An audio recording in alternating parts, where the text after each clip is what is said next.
Welcome to the Success Journey Show. Let's travel together through the lives of individuals on the road to success. What's going on, travelers? What's going on? Marlon and I are back with you for another week of the Success Journey Show. Marlon, what's good, bro? How you doing today? Man, I'm loving it. I'm loving it. A lot's going on.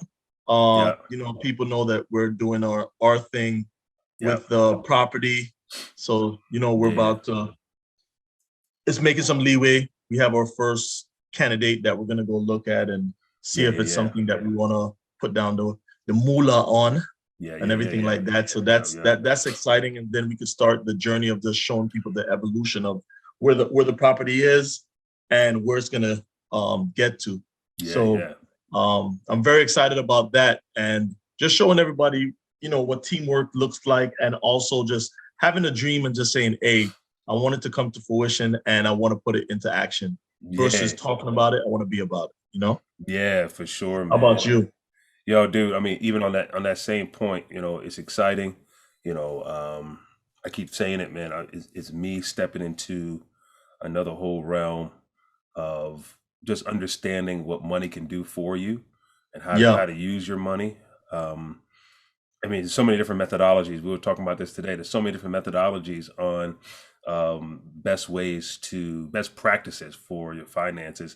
Yes. Really, you got to find the one that's going to work for you for your long-term plan. And I hope you have a long-term plan, and, for a long time, it's like, one thing I advise you to do is find one and stick with it, or find the methods at their different phases and stick with it, just say, because if you're all over the place, you'll never get anywhere because a lot of them don't agree. A lot of them don't walk. And honestly, you can't go wrong going any direction, But it's what you choose to do. Stick with it and don't be double-minded in your ways. The Bible scripture. A double-minded man is unstable in all of his ways. Yes, you'll be unstable. Finance will be unstable. Everything about life will be unstable. So find a way, find what you want to do. Stick with it. Don't look for the big return tomorrow. Don't look for the big return 6 months from now, from a year from now. No, we're doing this for the long haul, for the journey, right? So let's get with it, man. I'm excited. We're excited to share with you guys just some things, some clips, all that kind of stuff, man. Because like I said, it's the first one for me, and it's different because I've, my whole career has been in building structures for the most part of my career. The greater part of my career is building structures, and from all types. And for the first time, be walking in one of mine, that I'm gonna have, as part of asset building and things of that nature. So this is exciting stuff, man. Exciting stuff. Yeah.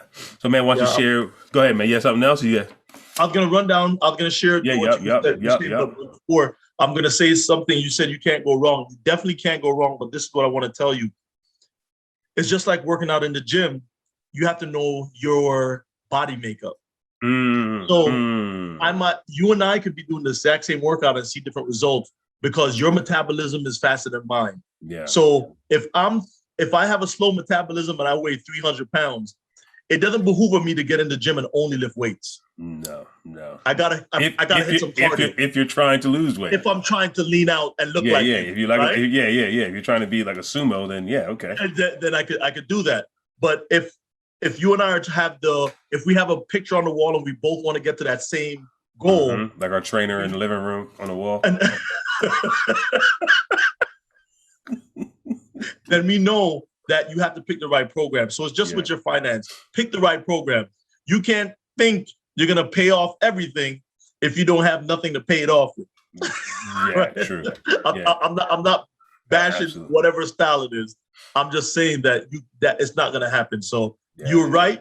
You can't go wrong but you just have to in the right way. Apply it in the right way. Apply it in the right way. Yeah. Thanks for clarifying that. Yeah. And everyone, if you're looking for us and you're looking for some of the information, because we do have some finance, the good thing about our show is that we have gurus from every different walk of life. or people that have been going on a journey at almost similar to yours. No two journeys is the same, but similar to yours. You can check us out at thesuccessjourneyshow.com. Thesuccessjourneyshow.com is our website where you can find all the information for us, our merch, everything else. Also, you can find us on Instagram and Facebook at Success Journey Show. You could also find us on Twitter at success_show, YouTube, The Success Journey Show. Our email is thesuccessjourneypodcast@gmail.com. So you can find us everywhere there. We have merch. We're linking up with other people, with some foundations that are actually giving back to people. You can find that on our website and actually donate and help us out. Yes, sir. Yes, sir, man. We have a phenomenal guest talking about financing, talking about investments, things of that nature. Ooh, man, you guys are in for a treat today because we have a guest that's coming to us today that's going to share her experience, her background, and share some nuggets with you. So stay tuned to the next segment here. All right, travelers, we are back. Man, I hope you enjoyed that commercial right there. Yeah, we tell you, we're stepping it up, man. Bringing in the commercials. Hey, we told you guys this year we're trying to add some new elements to this podcast. And just because we're listening to you and we want to provide you with what you guys want to hear. So without further ado, we are jumping into the segment where everyone always looks forward to every single week. And that is where we have a special guest come and just share their story. And today we have none other than Codie Sanchez. Codie, thank you so much for joining us today. How are you? Life's great, man. I appreciate you taking some time. Oh, yeah. Thank you, man. It's an honor to have you on the show today. Why don't you start off by just sharing with our travelers, our listeners, just a little bit about yourself, your story. Sure. Well, I hear this is the part where I'm supposed to go on for 40 minutes, so Yeah, prepare right. for a dialogue. No, but short and sweet on me is, I, like many of us, I think at a younger age, I kind of was coming out of college a little unclear about what I wanted to do when I was an adult, what I wanted to do when I grew up. And I came from a family where, my dad didn't have the chance to go to college. He was an immigrant. I'm Latina. And so I kind of wasn't really sure where to go next in the world.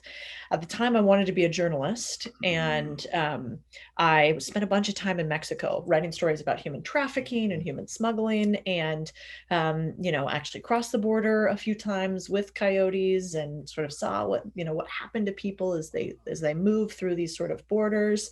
Wow. And it was fascinating, but really heart-wrenching work, especially at the time. I was all of like 20.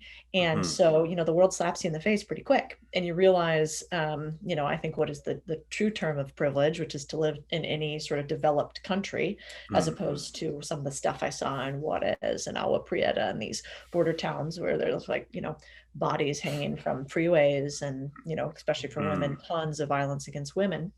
And so I was doing that, but I was getting burned out, and I was feeling a little bit like, what is the point of it all? We write these stories, nobody reads them, instead Kim Kardashian divorces from so-and-so, and that's what everybody wants to pay attention to. They could get, whatever. So anyway, I had my little quarter life crisis, and I realized, what was the difference between me, last name Sanchez, and the other people on the other side, many of whom's last name was Sanchez too. And the real difference is socioeconomics, right? Is that, a couple things. I grew up lower middle class, but in the US, we all have the opportunity for a ton of upward movement, right? And so I could actually go to college. That was a thing that I could do, even if I had to take out debt. I could get a job, and I could get pretty good paying jobs compared to what, I saw people doing in the maquiladoras, which are the factories along the US-Mexico border. But I started to realize the real difference between the two of us was I understood kind of money. They didn't understand and have access to money.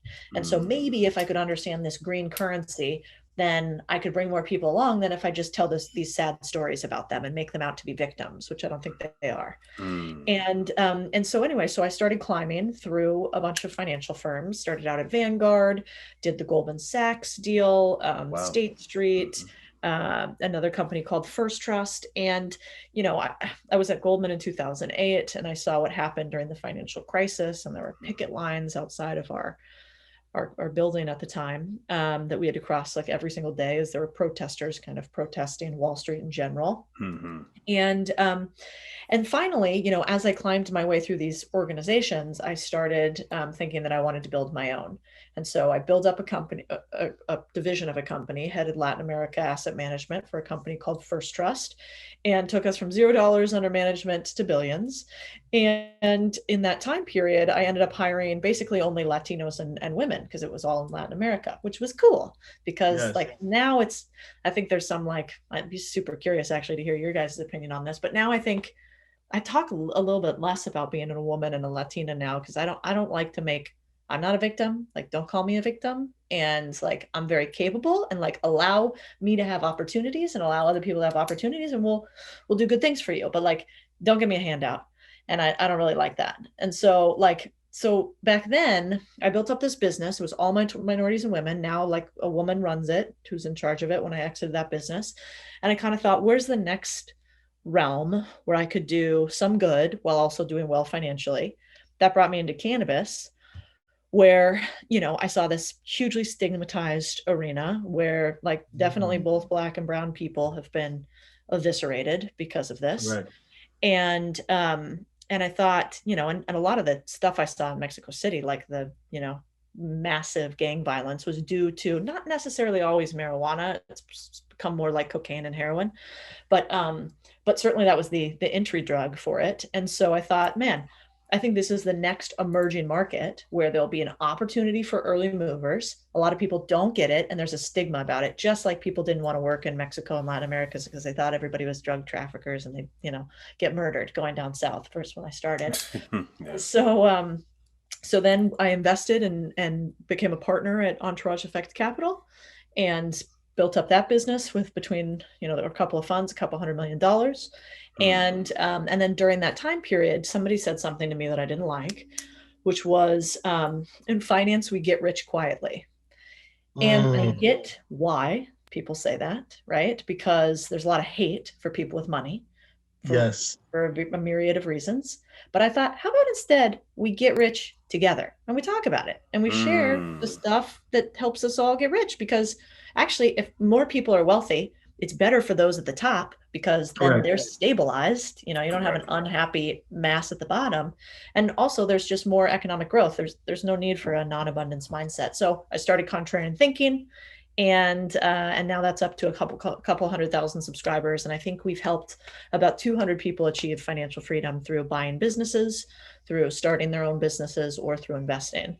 And so that's the newest ticket. Man, it's a mouthful. All right. This is a beautiful, because we went from activism all the way to, so you're on my spectrum 100%, from activism all the way to finance. Yes, sir. To don't give me a handout. Let me prove myself. Just give me a chance. Yeah. Oh my, we're gonna be good. I'll let you go first, Rick. Yeah. Oh man. So, Codie. So what we like to do here. So we have our listeners, and they're all across the world, and you know we call them travelers because you know we look at the Success Journey show as a journey, and people that are on a journey, they travel. So we're traveling with them on their journey. So, you know, as we step back and go over dissect your story, and thank you so much for the great, you know, high level view, man, because there's so much to unpack in that, right? So let's go back to your activist days, right? So, I know, and I'm trying to frame this question the best way because a lot of people, you know, I want them to understand this, you know, so you're there, you're seeing the state in which people that you are closely related to, that they're going in, their social economic state.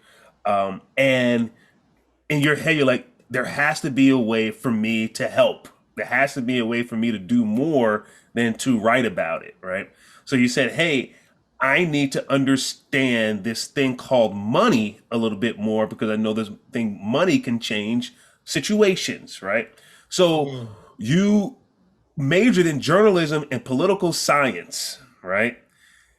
How in the world did you switch, or did you already have the business acumen or the finance acumen to go now into the financial realm and start learning on that track? Can you talk a little bit about that shift for us? Yeah. It's funny how when you get further away from it, you forget how much these worlds have their own languages, and they're very intimidating. So at the time, I mean, I didn't know what a mutual fund was. I didn't know what a 401k was. I probably would have spelled stock wrong. I mean, I didn't know anything about finance because, my parents still don't. My mom's a special education teacher for 30 years. Like I said, my dad, he is an entrepreneur, but he would never use that word. He'd be like, oh, I had some small businesses, it's totally different. And so at the time, what I did is I had one of my favorite professors, and I went to Arizona State for undergrad, nowhere fancy, me and 200,000 other people all trying to figure it out. But I did latch on to some key professors. And one of them was a law professor. I was thinking maybe I'll go to law school and I'll, go to the Supreme Court and I'll fight it there. But when I was talking to him, I said I couldn't figure out what was the real way to get around this. And we together came to that idea of money as the source of power. And, if we could understand money, then we could make some change. And so then I said, well, how do I now, get into finance? Like, that's a pretty competitive industry and I don't know anything about it. And he said, write down, what are your unfair advantages? And I immediately started going to all the reasons that I couldn't get in. I was like, well, my father's an immigrant. Like, I don't know anybody there. Like, I'm a woman. Like, I don't see anybody else that looks like me in there. Like, I don't know any Latin. And he's like, exactly. Those things are exactly why you're going to get in. And I was like, what are you talking about? I was like, these are all the reasons I'm not going to get in. And he's like, not true. He's like, all those things that make you look different are actually why you are going to stand out. He's like, so here's what we're going to do. Where do you go to get the most concentration of people in finance? And I'm like, I don't know, banks. And he's like, no. You could go to a job fair. That's fine. But how about job fair is reactive? What would be proactive? So I thought about it and I was like, well, I guess I could go to conferences to learn. And he's like, perfect. So why don't you start looking up right now? He's like, ASU is a big school, lots of different conferences going on. See what conferences you could sign up for that are about women in finance, Latinos in finance, that are about finance in general, and get to those conferences. And so I started going to a few of them. And I remember vividly, I went to like 2. I didn't meet anybody. I was nervous. I didn't know what to talk about. I was just like basically listening. Walking around, eating the snacks. Yeah. 100%. Drinking the coffee. Yeah. And then the third one I went to, I was pretty dejected. I was like, nobody gave me a job the first 2 I went to. And, why am I going to go to this other one? I was late because I had a class. And I got on the phone with my mom and I'm bitching at her about it in the car. And she's like, Codie, when have you ever been upset that you showed up? And she's like, think about it through your life. Like, you didn't want to go into a sorority because you thought it was dumb. And now you have all these lifelong friends. You didn't want to apply to the honors college because you didn't get in. And then you did. And so like, when have you ever been upset that you tried and showed up? So go show up and see what happens. And so I do. I sit next to one of these recruiters this time. I just get curious and ask her a bunch of questions. She ends up recruiting for Vanguard and explains what she does. And I'm so naive that I'm like, well, I could probably apply for your accelerated development program where you only take 30 students per year from the top 5 elite schools. Like, oh, sure. I could like, I'll be fine. Yeah. And so I sit next to her. I just ask her a lot of questions. And then I end up having to show up on the first day of this. It's like, I don't know. It's like a competition where they bring 200 students all in together. And then over the course of the day, they get smaller. So it's almost like thanks for coming. See you later. Pretty much tap you on the shoulder, say, hey, buddy, you can take the left door. Yeah, exactly. It's like the old school version of swipe right or left. But the part that was cool is that prior to that, as a journalist, I only really know how to do one thing, which is ask questions and have those questions give me answers that I can collect and download a bunch of information on something I don't understand. And so I just prepped like crazy for it. It'd be so much easier now. I was in the library, like in books in the back, But now you could just do it on the internet. So that's the first thing I always tell people to do. If you want to get in a new industry, go where the game's played and just get surrounded by the game, because that's how you eventually get called in. Man, love it. I'm telling you, it's a beautiful thing. for me, I know we started somewhere I'm super interested. However, I want to ask you, you said you went with some of the coyotes across to cross. Now, you're Latina. So, they catch you, they say even though you have papers, sometimes they're like, no, we don't care. That's fake. You could they could swirl into a whole different world. How was that experience going across to the Latin with the coyotes and everything like that while you were just doing your activist portion of the story? Yeah, I mean, I think there's actually like a beautiful thing to ignorance and naivete, which is when we're young, we do this stuff that when we're old, we'd be like, What in you the world? crazy? Like, Yeah. no. I even think about that skiing now. Like you watch those little kids like barrel down the hill, and then I'm like the pizza, like, going like this. It's ridiculous. But at the time, I didn't really think it through, to be honest. And I worked with a nonprofit group there. And there was this one kid, Neftali Fuentes. And Neftali had crossed the border illegally, like, I'm going to get the number wrong, but like 130 times. And he was 18 years old. And like that was how desperate he was to get away from some of the home situations that he had in Mexico. And so anyway, I'd gotten to know Neftali from interviewing him, and he was part of a church organization. He took me around and introduced me to other people. And one day he just told me, like, tomorrow I'm going to go across the border. I know the coyote. He's taken other members of the family. It's trusted. I met the coyote guy. I met his family. He was, oftentimes they talk about coyotes, and most of them are not good people, like categorically not good people related to the drug cartels. Very scary stuff. But there are some people that are coyotes that are really just trying to help people. They make money on it too, don't get me wrong, but like they at least are trying to provide this service, good, bad, or otherwise. And so I crossed with this individual, and really it was just to document it. And yeah, we crossed outside of I'm going to forget the name of the city. Anyway, we crossed outside of one of the metropolitan areas. So there was a wall, but it was like very easy to get over. And then you kind of blend right in. And then another time I went with a group where we trekked through some more rural areas. But yeah, I mean, there were certainly scary run-ins, like a couple of times. I wasn't so worried about Border Patrol, honestly. I was much more concerned about if you run into any drug cartel issues, if you see anything you're not supposed to see, that's when you usually end up cold in the desert. Wow, that right there could be a little movie or a little series, docu-series. I love because idiotic Americana, yeah. But we need some guns. But anyway, love that. But now I want you to.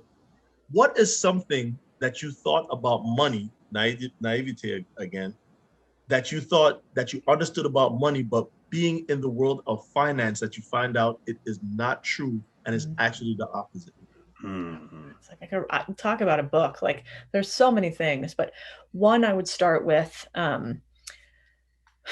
I thought that you had to make a lot of money to start investing early, and I never realized, like, man, we should have been doing it. Like, why didn't our parents teach us when we were kids to put like $2, like just to start with like $2 in a savings account. And as soon as it gets big enough in a savings account, to add it into like a, something like Vanguard where you could have diversified investments. Like if we would have started that, and for birthdays, they would have taken some percentage of every dollar. Right? Yeah, exactly. Like, I don't even know what I spent that on. Like, I think I might have spent it on, like, this is showing how old I am, but like, remember those big subwoofers? Like, did you guys ever, like, I had them in the back of I had the most ridiculous looking car. It was like this Pathfinder, it was glittery. I had giant subwoofers in the back. It was little tiny and skinny and like blaring whatever music it was. Terrible. Yeah. And so that I think was the biggest thing, is that no matter where you are, it is an excuse in your head for you not to invest something, unless you literally cannot feed yourself for want of food. You should be investing something. And I wish that I had done that earlier, especially because today, I mean, you can actually outpace some of the debt costs that you have by investing. Wow. That's one thing, Ricky, listeners parents instead of buying sometimes at Christmas. Think about this. There was a story when that GME, when GameStop blew up over the last few weeks. There was a kid that his mother bought him some stocks in GME. It was low. It was probably like $4, $5, $8 range, and she bought him a whole bunch because he was into video games. And when it blew up to $400 a share, this kid was, so just like what you're saying, just if you like something, if your kid likes something or some, you could invest. You like sneakers? Let's get you some stocks in Nike. Let's get you something that you're interested in. It doesn't have to be far off from what you're interested in. It's just get you into the habit of investing and owning a part of what you do or what you use. Lovely. No, I like that, man. I like that. And talk about, so, you know, a lot of people are afraid of money, even though they won't say it. They're afraid because it's an unknown to them. You know, they know their check that they see. They feel they've mastered who's all taking money out of their check. You know, they mastered even the payday loan or whatever it is, you know, and all those things to quote unquote, you know, get by, right? And when you're starting to talk about investing, it's so foreign to them. Like you said, oh man, I don't have money to invest. I don't have money to it. So, you know, when you're looking at these people that now they have to kind of restructure the way they look at money. And I'm talking about people that, you know, maybe they're out of college, maybe they're early career individuals, maybe they're young adults just starting their families. You know, what would you advise them to do as their first step? Because, you know, now is bigger than just a birthday, you know, money. It's now they're looking at their budget. You know, what should they be kind of looking at first if they're really serious about their future? Yeah. It's such a good point. You know, we were just writing up with my team for Contrarian Thinking, sort of what would be our playbook if you're just starting to invest, because there's so much different, you know, there's so many different ideas out there. Yeah. And it gets a little overwhelming, I think. But I think the first thing that I would start with, I like to talk about it as learn, earn, invest.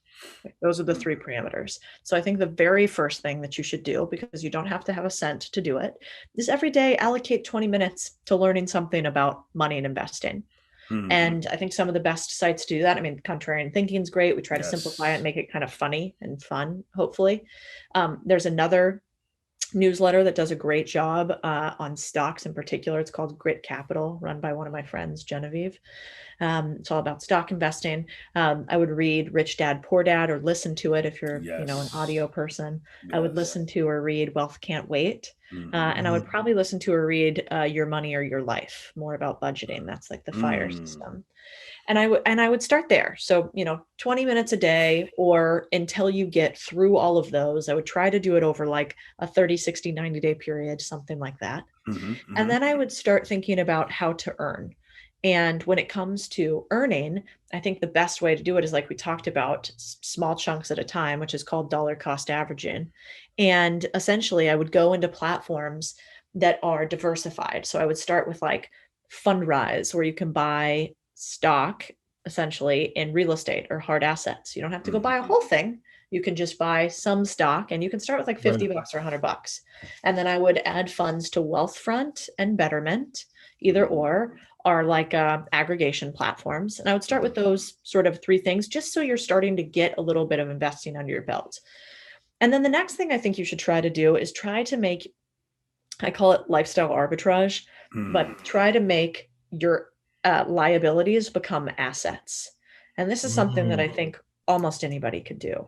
Some of the richest people I know started out by house hacking.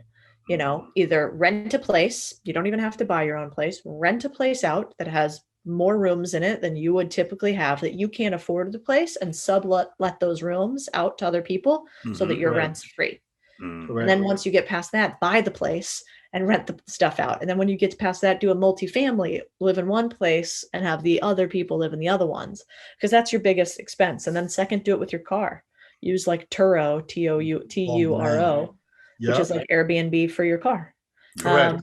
And I would start with those three things. Yeah. And maybe one other thing, which is the difference between somebody who does and doesn't negotiate an exact same salary of $75,000 a year over the course of a career. The difference in what they've saved and what they earn by the end of their career is $2 million.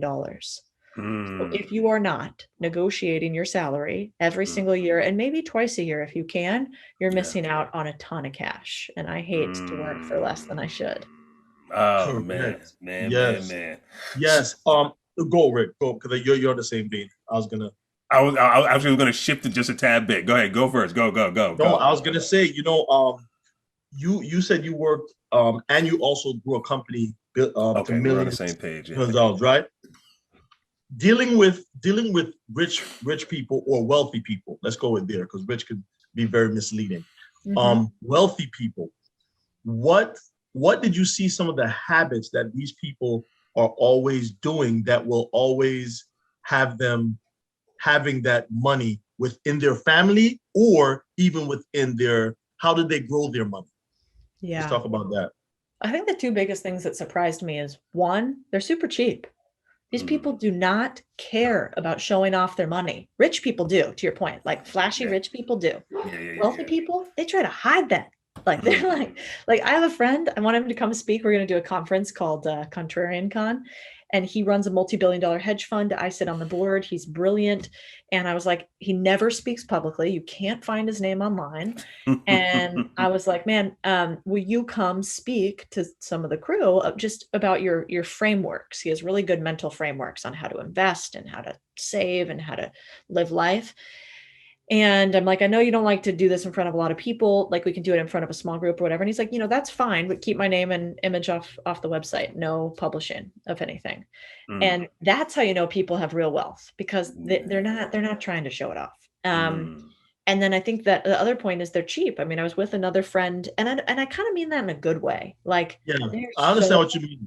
Yeah, they're like so money conscious. Like, another friend of mine has a beautiful place in Park City, and he's very, very wealthy, and came from nothing. His father immigrated from Cuba to get away from Castro, and he rents out his place. This man does not need to be Airbnb-ing at all. And he Airbnbs all of his houses. Like, it's crazy. Like, you're worth hundreds of millions of dollars, and you let strangers live in your house. Like, I was like, wow. And so that's one thing that surprised me. And then the other thing that surprised me is, despite the narrative, they're, by and large, the ones I've met who are really wealthy are incredibly charitable. Like, give 10, 15, 20% of their earnings from almost like the beginning to charity.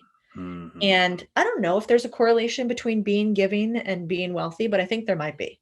Yeah. Yes, absolutely. And I think, yeah. And I think the other thing is, when people hate about the, rich or whatever, I always like to go and see how much those people have donated, because what you'll find that's funny, they love to do this, but the second that they have to reach in and no, I'm on your side, but I'm not going to give you any money. You're like, wait a second. Well, I thought you were. Those two things, and now don't get me wrong, there's plenty of jerks who have money, and that's for sure. And there's lots of fraudsters too that get it the short way, but those people usually end up getting it back to them in karma. And what I've been really most surprised by is, like, at some point when you make a ton of money, you're like, wait a second, I'm going to start giving this back. So those are the two things that surprised me. So going back to your journey, right? In the sense of, I want to just not capture the years in your transition. So now you're in finance, right? And now you're starting to educate yourself. You're learning, you're at Vanguard, you spend some time at Goldman Sachs. When you started saying, hey, my mind is changing, my bank account is changing, how did it feel when you started going through that transition personally? And was there a point where you were like, wow, I'm on to something, I'm actually getting this? I don't know if it ever goes away. I kind of think like, when you come from like meager beginnings, that always just stays with you. Like, I don't think I'll ever feel financially secure. I don't know. Like, no matter how much I have, just because I'm always like, I could lose it doing this and this, and so I have to like kind of be giving and be gracious and live in abundance regardless. But most of the people that I've talked to who are even incredibly wealthy or even don't work anymore, they still have that in the back of their mind, the thing that made them wealthy. Now, second generation and third generation might be different. Yeah, it's different but for them, yeah, but us first earners, it's like, I don't know that it goes away. And I have like a number, like I want like this number, and then it's going to be like freedom. And then I think about like, how would my life be different? And it probably wouldn't be that different. So I don't know that it ever goes away. I think that's okay. The only thing that does get better is at some point, I don't really remember exactly when this was, I realized like, hey, I could lose all my money in any day. That is reasonable. Like something crazy could happen, and that does scare me. But I realized I'm like, my skills, I'm so over optimized on my skill set in multiple venues that like I don't ever really worry about not being able to feed myself or being homeless, because somebody's going to want my skills. And that was a change. That probably took like, 6 years or something out of college before I was like, I could probably always get a job if I want one. I love it. There's some, it's funny. Somebody said to me, once you make your first million, you figure out how to make the rest. You'll keep it going because you figured out a formula. If, like you said, if you didn't, there's some people that get it a quick way, whatever. But if you work and you got that thing, hey. Now, before Ricky asked you, because I know you have stuff to do, you're a very busy person, I could tell. And, we don't want to just intrude on your time. There's one thing have you ever seen a risk that somebody took that you're like, that's crazy, in terms of a wealthy person taking a risk that you're like, man, that's crazy, they're going to lose this money. And then when it came to fruition, it kind of gave you the, like, you know what, I need to take more risk. Have you ever seen anything like that? Oh God, again and again. I mean, I think one of the things that I've realized is, small bets, small wins. And so, sometimes, especially when you're going to bet on yourself, I'm always mad when I think small. And it happens to me often. I have to get out of that mindset. So I try to surround myself with people who've been more successful than I am, not to be a jerk or like, not pull up the people behind me, but because if I have other people that are thinking small around me, I'll think that way too. I'll be like, oh, that is crazy. But if I have somebody that's, a perfect example is this contrarian thinking business of mine. I used to call it like a blog or a newsletter. And now I say it's a media company. And even just that little tweak is a big difference. But I recall like multiple instances. One, obviously all the craziness and speculation around Bitcoin. There were a lot of people that I knew that were really intelligent and successful putting money in. And I put like a few $1,000s, and then I was like, oh, this is crazy. It has gone up a lot, but it wasn't enough to change my life. And then I did another deal where one of my other friends put in a ton of money into a couple commodities and energy trades. And I thought, oh gosh, like, I don't know if I can. But the thing is, I really liked the thesis. I believed in the thesis. And then I played small.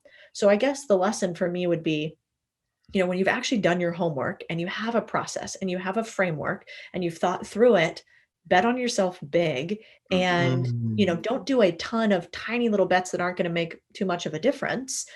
Try to take a few centralized, concentrated bets, because that's the only way you'll really get generational wealth. You have to take those kind of risks to get there.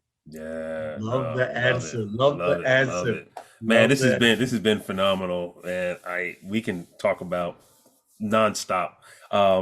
Codie has a social media page outlet. She has a media company, as she just mentioned. I want her to talk a little bit about that as well before we wrap up. But go find her.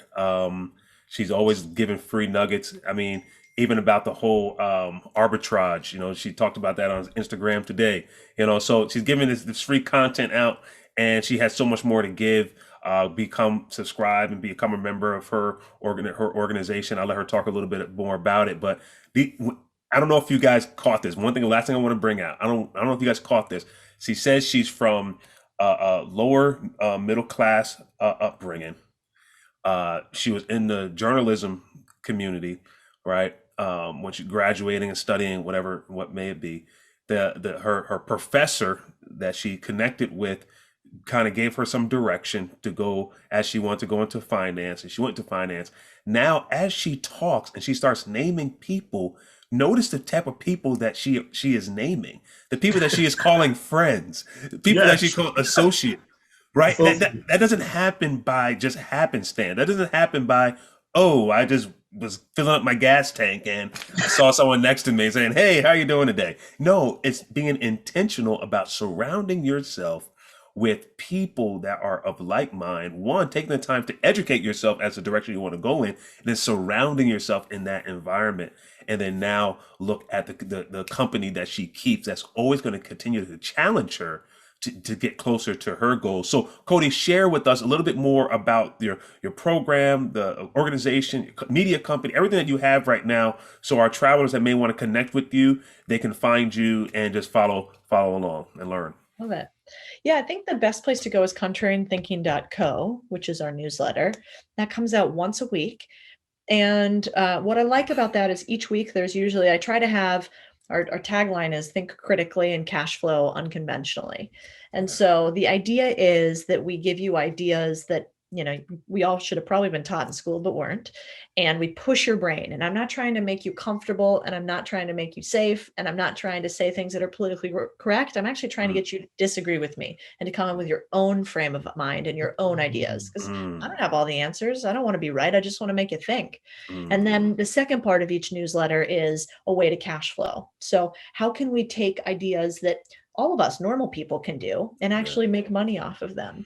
I'm not trying to find the next Uber or YouTube. I'm not smart enough to create those things. So I want to try to build things that people, or talk about things that any of us can do to grow, because to be frank, I think if you have one revenue stream right now, if you are just salaried and that is it, there's no more precarious position to be in today's world than that. So I have a mission. It's right. I mean, it's, you know, we've seen businesses close left and right during COVID. And you know, I have a very strong apolitical belief that the government will not help you and that nobody will come and save you. You have to save yourself. And they gave out the stimulus checks. Come on. Yeah. No mess. We're not going there. We're not going there. We're not going there. Go. We're not going there. I'm sorry. Go. Yeah, they cost me $26,000, and then you get, you know, $1,600. That makes a lot. It's called government, man. But you know, I think they think we're dumb sometimes, and that's what I want to open up people's mind to. Like, forget that I'm a woman, you're a man, you know, forget this like divisiveness between us. How can we actually take action to make each of our lives better, to make our communities better, and to move ourselves forward individually? And I think the contrarian thinking, that's the goal. And you know, and then I like when people share with me that something's worked for them. And I like even more that we have a Facebook group community where people go in there and they talk about what are they struggling with, how are, you know, deals working for them. And that's really the plan. I'm also Codie Sanchez on Instagram and Twitter, and pretty, you know, Instagram's funny. Instagram tends to be pretty entry-level content. So it's like just starting out. You know, you got to keep it a little entertaining oriented. I don't dance on Instagram is my only caveat. No, I'm not like, you know, but maybe, who knows? But then Twitter tends to be a little bit more business oriented. It's a little bit, you can have a little bit more sophisticated content on there. And then LinkedIn's mostly stuff about the newsletter. So those are kind of the three sites, depending on what you want. Love it. Travelers.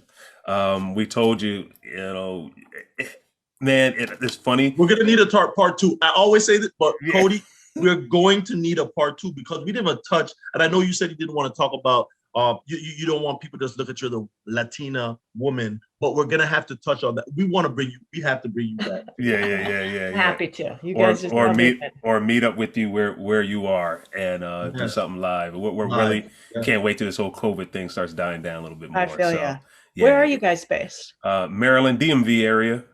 I lived in DC for a couple of years. Twice. Okay. Yeah. Twice. They went left and came back. Okay. It was that good. Honestly, I mean, you guys, DC and Maryland, like, I've never Maryland. Actually, well, my husband, he went to the Naval Academy. Oh, okay. So he spent a lot of time in Maryland. We have a lot of friends there. But like, I mean, that's that's like a perfect example of communities that I feel like, I mean, tons of government focus on it. Yes. But Yeah. it's a mess. It's a Yes. total mess in both places. Yeah. And, you know, where I lived was actually super Latino heavy. I lived in, oh my gosh, I always forget this. So you had U Street, and then you had Columbia Heights, and then you had one thing on top, which is where we lived. I can't remember. Gotcha. No, I heard that oh my goodness. I'm in the military. So all my Hispanic friends, hey, go to the that's very Latino. Yeah. And also the Mexican, this is a Mexicanism if you ever see them do this, which means yes, it's like agreement. It makes no sense, but yeah, it's that. But yeah, and so I think it's so cool that you guys are doing this and like spreading it in the community locally there too, because I honestly got overwhelmed at a point where I'm like, how do we actually make a difference and impact for people that at least in my area looked like me? And I think it's really hard. And I don't have all the solutions, but I hope people listen to more stuff like this. Yeah, absolutely. Well, we appreciate you, and travelers, we appreciate you tuning in and listening again today. Share the episode, you know how we do. Go to our website, the Success Journey Show.